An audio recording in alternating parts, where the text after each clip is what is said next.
Bonjour, donc voici le petit texte que je vous propose aujourd'hui. N'hésitez pas à appuyer sur pause le temps de votre méditation et ensuite vous pouvez poursuivre si vous le souhaitez la lecture de la vidéo pour écouter ce que ce texte m'a inspiré à moi. Mais vraiment, ce n'est pas une obligation, sentez-vous absolument libre. Le plus important, c'est vraiment ce que le texte vous dit à vous. Et si justement vous souhaitez partager, mais là non plus ce n'est pas une obligation, faites-le en toute liberté si vous le désirez. Donc si vous souhaitez partager ce que le texte vous a inspiré, n'hésitez pas à le faire en commentaire.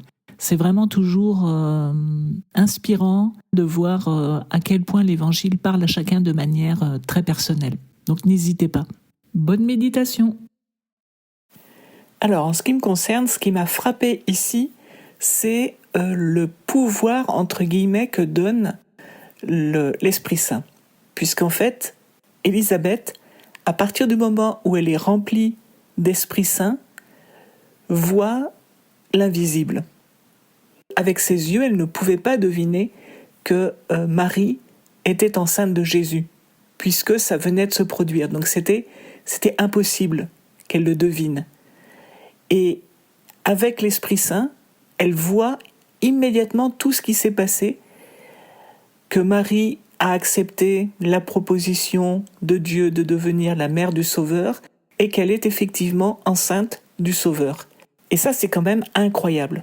C'est-à-dire qu'en fait, l'Esprit Saint nous donne à voir l'invisible pour ce qui a trait au projet de salut de Dieu pour tous les hommes. Donc en fait, l'Esprit Saint nous fait entrer dans l'intimité de Dieu et de son désir de sauver les hommes et nous fait entrer dans la manière dont il procède. Et ça, c'est quand même extraordinaire. Et c'est peut-être pour ça que Jésus nous invite à demander l'Esprit Saint, justement pour voir ce que nos yeux de chair ne peuvent pas voir et pour entrer vraiment dans la joie de ce projet de salut. Parce que là, la rencontre entre les deux femmes, c'est aussi un moment de grande joie du fait de la présence de l'Esprit Saint. Et en fait, l'Esprit Saint, nous fait rentrer dans cette joie du salut.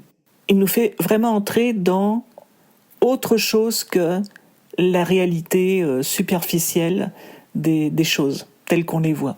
Et puisque Jésus nous invite dans un autre passage de l'Évangile à demander l'Esprit Saint, là c'est vraiment ma demande sincère et profonde au Père. Père, donne-moi ton Esprit Saint pour me permettre d'entrer dans ton intimité et dans la profondeur de ton projet de salut pour tous les hommes et dans la joie de ce salut.